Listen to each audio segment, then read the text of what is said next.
Coming up this week on The Week in Business, LCCI holds 2023 International Business Conference and Expo at Eco Hotel and Suites, Victoria Island, Lagos.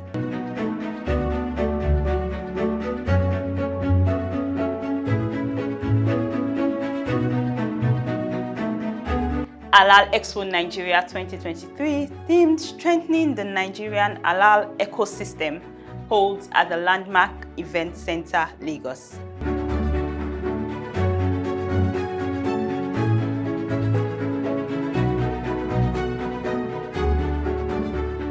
Boa Cement PLC holds 7th Annual General Meeting at the Congress Hall, Transcorp Hilton Hotel, Abuja.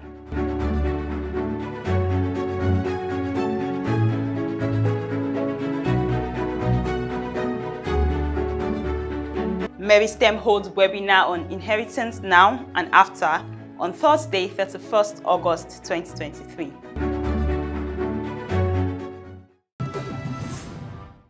Welcome to another interesting episode of The Week in Business, where we share with you some of the major events in the world of business in Nigeria this past week. I am Taiwo Akinawo. It's great to have you join us on the program today. We kick off the event highlight for this week, which took place at Eco Hotel and Suites, Victoria Island, Lagos, on the 29th and 30th of August 2023. It's no other than the 135th anniversary of the Lagos Chamber of Commerce and Industry International Business Conference and Expo 2023. The event saw the world's top gathering of business leaders, foreign investors, innovators, and diplomats at the conference and expo. Enjoy. Our hope is that within the next few weeks, you'll be able to access over 50 services digitally at the comfort of your home. We're, of course, migrating the state administrative activities to e-governance. So we have the e-governance platform, and you're able to access a lot of services through our e-governance platform. We are mindful of this because as a CEO, I knew that I spent a lot of my executive time on externalities, external factors, dealing with regulators, government, and all that. So had always said to myself, if I ever had the opportunity to serve, I'm going to ensure that I make life as easy as possible for businesses. And that's essentially what we're doing. So this is intentional. Everything we're doing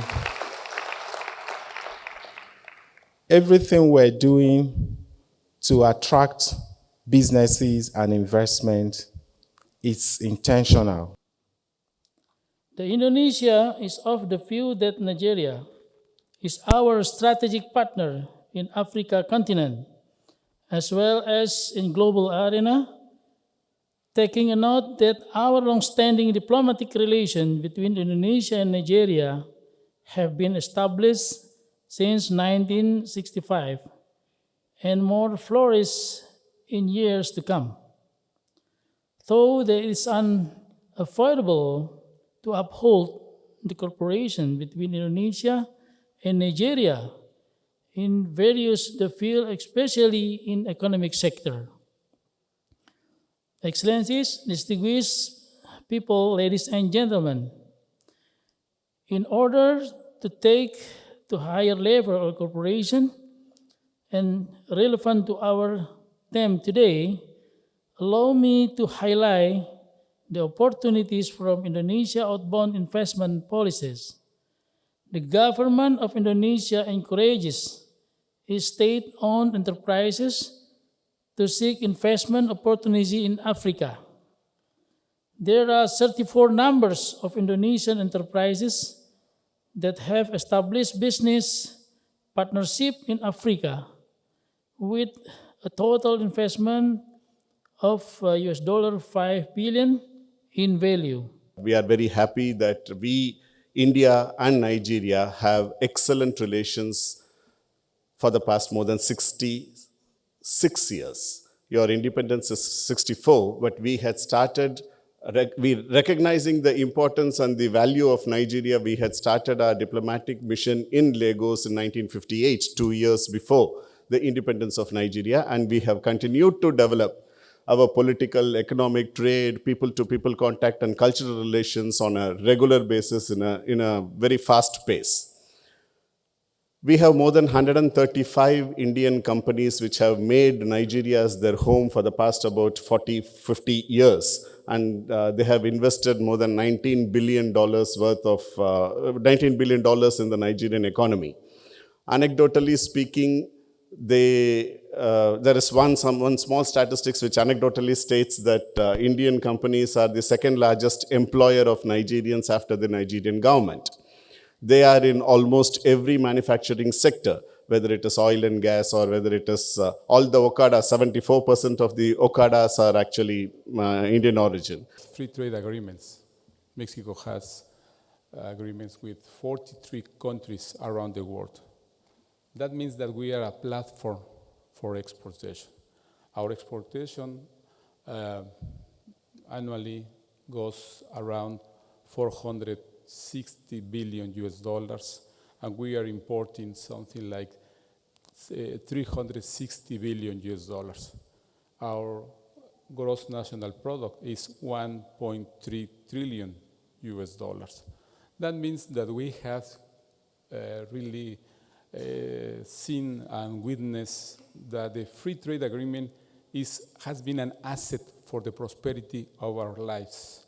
That's why I am really encouraged this opportunity and this capacity that could be done soon in order to join to the free continental trade in Africa, because will change dramatically the life of the Nigerians. My job here is very simple. I've just been directed to come and read Mr. Governor's speech to all attendees. And I proceed. Remarks by Mr. Babajide Olushola Sanwo-Olu, Governor of Lagos State, at the Lagos Chamber of Commerce and Industry 2023 International Business Expo and Conference held at a hotel and suites Convention Center, Victoria Island, Lagos. And it reads, "It is with a profound sense of honor and enthusiasm that I join you at this Lagos Chamber of Commerce and Industry 2023 LCCI International Business Conference and Expo, a defining moment that promises to propel our nation towards an era of unprecedented growth and collaboration. Let me join the President and indeed all members of LCCI in welcoming all participants to Lagos and this International Business Expo and Conference. As the host state of this conference, this event will showcase our unwavering commitment to position Lagos as the preferred destination for investment, a bustling hub of opportunities for both local and foreign investors. We recognize that a vibrant investment landscape is essential for sustainable development, and it is our privilege to continue to create an environment that fosters innovation, productivity, and sustainable growth. In our pursuit of promoting a conducive environment for thriving investments, Lagos State offers compelling incentives to both foreign and local investors. And we're ready because business is our life wire. It's in everything we do. The growth projection we've made, it's almost impossible without extensive private sector engagement. So our strategic programs and our strategic objective is all geared towards ensuring that private sector thrive in Enugu. We believe that the current revenue model that focuses on funds from federation accounts is suboptimal and is hardly able to intervene in the critical sector of our economy. So we have to create alternative financing models. And those financing models will come with or come from engagement with the private sector. So that's why everything we do in terms of security, infrastructure, and the ease of doing business is all designed to attract private sector and help de-risk private sector investment flow. The world indeed connected on this global platform, as you've seen. We congratulate the Lagos Chamber of Commerce and Industry on its 135th anniversary and wish the chamber more impact and greater wins to come. We move on to Halal Expo Nigeria 2023, which took place at the Landmark Event Center, Lagos, officially partnered and managed by the Islamic Chamber Halal Services. The expo team strengthening the Nigerian halal ecosystem saw great insights on the halal industry, which now spans across food processing, food service, cosmetics, personal care, pharmaceuticals, and logistics industries, and expanding further into lifestyle offerings, including halal travel and hospitality services. Take a look. These two terminologies are used for all acts of worship or anything that a person would like to do within Islamic law.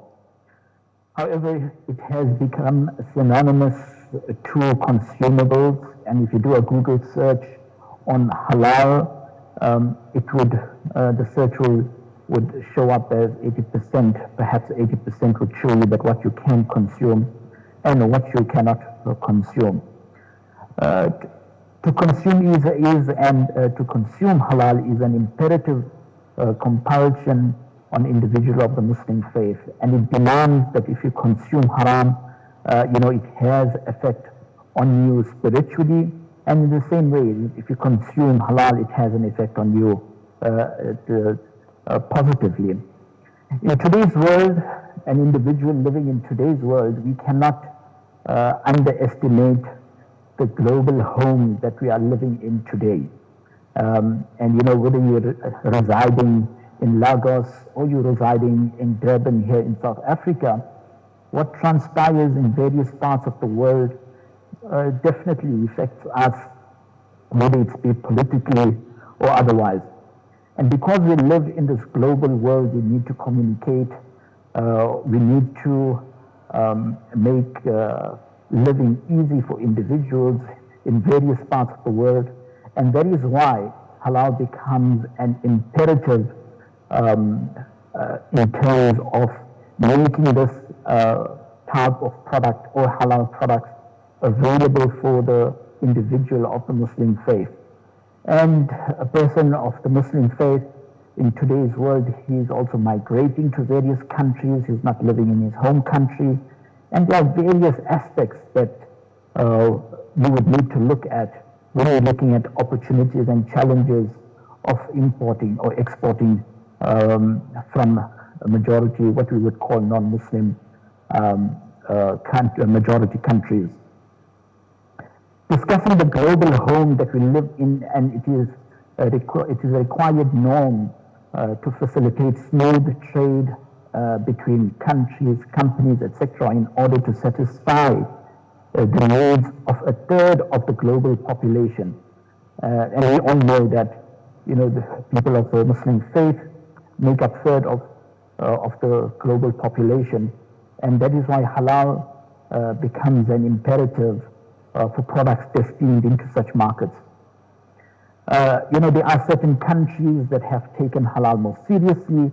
That one that comes to mind is Japan has made it essential. Even though South Africa is not a Muslim majority country with about 30%, but at the same time, with what he has said, it is evident that we have more than 70% products in South Africa carrying halal logo, and that is just to tell us that it is not about having a country with Muslim majority that determines whether we are going to have access to halal products. It is about the activities that happen in the industry, the stakeholders, paying attention to halal certification, and also private companies trying to improve their products by ensuring that they get the halal standards. And that is just very insightful. And again, we are going to, let me speak to Ms. Temilade. I'm aware that you are the Tea Crown food founder, meaning that you've been in the industry of food production in the halal sector. Would want you to give us your submission as far as technology is concerned, looking at how you have started your journey as a company, how you have started your journey. How has technology helped to impact your halal food production? Can you give us a practical example of a food processing company?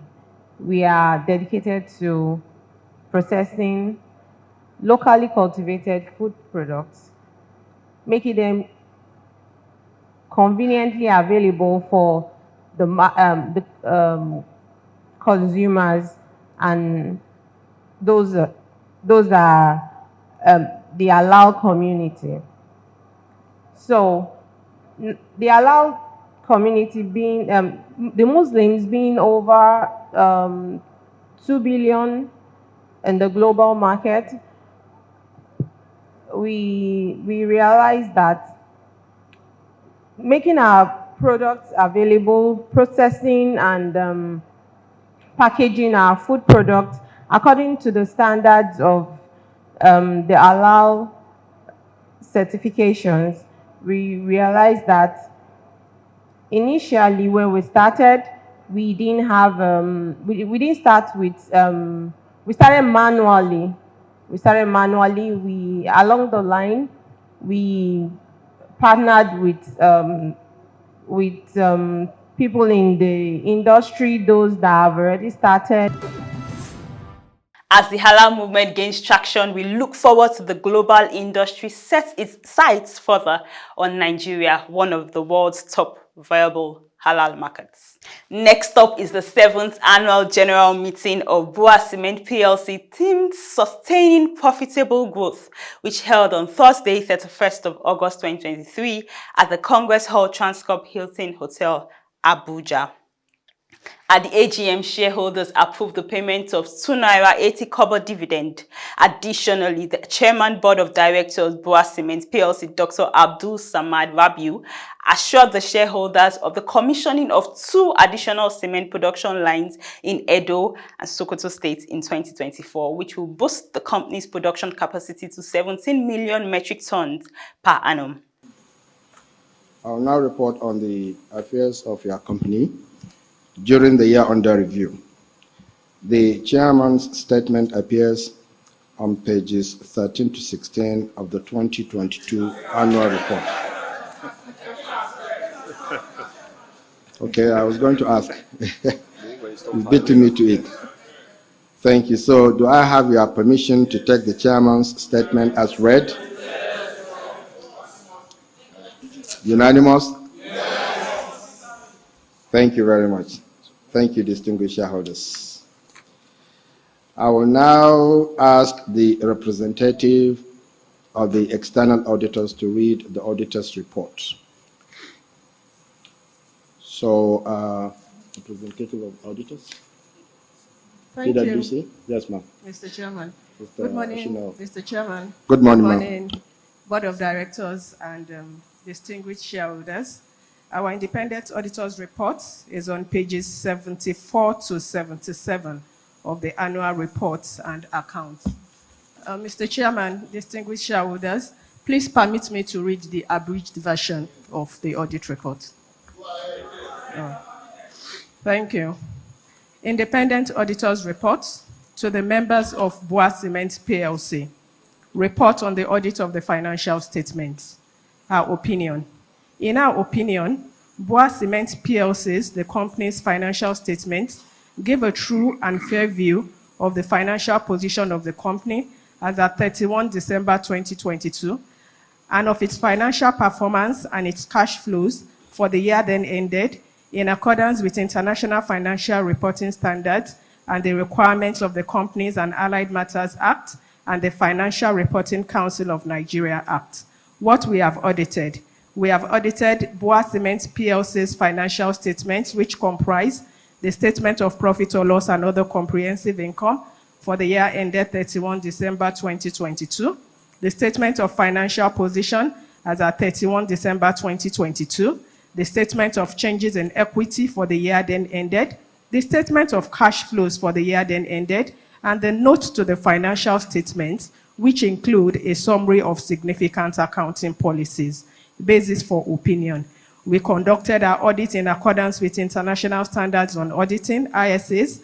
Our responsibilities under those standards are further described in the auditor's responsibilities for the audit of the financial statements section of our report. We believe that the audit evidence we have obtained is sufficient and appropriate to provide a basis for our opinion. Independence. We are independent of the company in accordance with the International Code of Ethics for Professional Accountants, including International Independence Standards, i.e., the IESBA Code, issued by the International Ethics Standards Board for Accountants. We have fulfilled our other ethical responsibilities in accordance with the IESBA Code. I will now move to page 77, where we have the report on other legal and regulatory requirements. The Companies and Allied Matters Act requires that in carrying our audits, we consider and report to you on the following matters. We confirm that we have obtained all the information and explanations which, to the best of our knowledge and belief, we are necessary for the purposes of our audits. Finally, on the event highlight for the week in business this week is the Meristem webinar on the intriguing topic, Inheritance Now and After.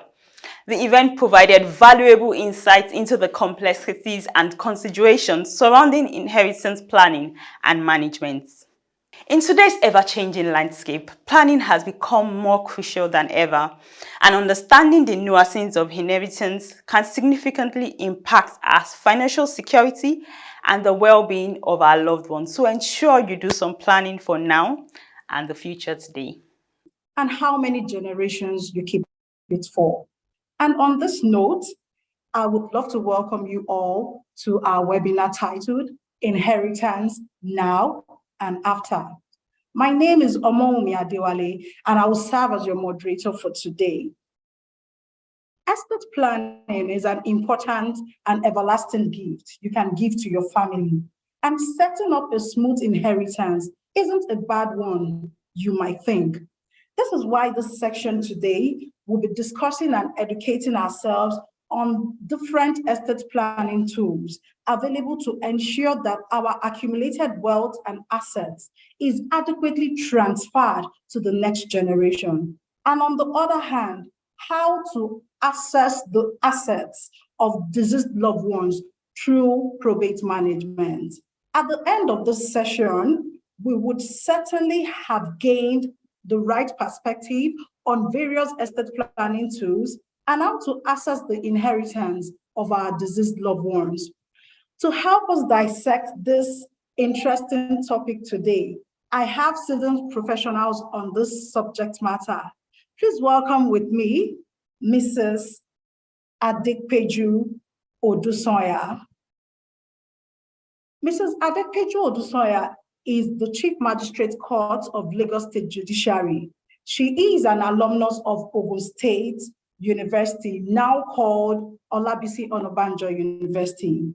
She was called to bar in the year 1993. Presently, she's the head of department for the probate registry, Igbo-Shere, Lagos State. She has been a magistrate since 2004 and sat in environmental court. She was the coroner for Ikeja district and have attended both international and local trainings on restorative justice, sentencing, arbitration, and mediation. She is married with children and loves traveling and reading. And here with me, I have my beautiful colleague, Foluo Olowofoyeku. Foluo Olowofoyeku is a trust officer at Meristem Trustees Limited. And I also have here with me Felicia Obatola. Feishayo Obatola is a probate officer at Meristem Registrars and Probate Services Limited. These beautiful individuals will be dissecting and addressing all our questions and providing solutions on estate planning as well as probate management. You're welcome, Foluhon and Feishayo. Thank you. So the topic of the webinar is titled Inheritance Now and After. And when we usually hear inheritance, the first thing that comes to mind is what we receive from our parents, our uncles, our aunties, our grandparents. However, it gets to a point where we begin to accumulate and build wealth that we also need to think about preserving this wealth and transferring it to the next generation. And that's what we mean by inheritance now. So it's the process of preparing for the inheritance you're going to leave for your generation, your loved ones, and beyond. So this can be done through a process called estate planning. Estate planning is simply the arrangement and organization of assets for the transfer to the next generation. And usually we think, okay, we can leave this off till a later date. But it's important to begin to plan your estate now. And this is important because unfortunately, life is unpredictable. And we need to ensure that the lifestyle of our loved ones remain the same even in our absence. Additionally, it also gives you control over how your assets are actually distributed. For example, you might want to give a portion of your assets to charity, but if this isn't documented anywhere, nobody is going to know that that is your desire. So it's important that you plan your estate. It also avoids crisis in the family or, unfortunately, disputes and fights and quarrels over your assets. So this is why it is important to plan your estate and ensure that you're leaving the inheritance you want for your loved ones and your beneficiaries. So how do you plan your estate? What are the tools available to actually plan your estate? One of the most common tools is a will. A will is simply a legal document that contains the wishes and directions of an individual regarding their assets. For example, I leave my house in London to my son. I leave my house in Lagos. Obviously, you have to be more specific, but I'm just giving examples, to my daughter, and so on and so forth. Why is it important to have a will? Like I mentioned before, it gives you the opportunity to actually direct and give your wishes. It also allows you to appoint executors who are trusted individuals or, in some cases, corporate entities to actually carry out your wishes. Also, if they are minors, you can actually appoint guardians for your minors in your will.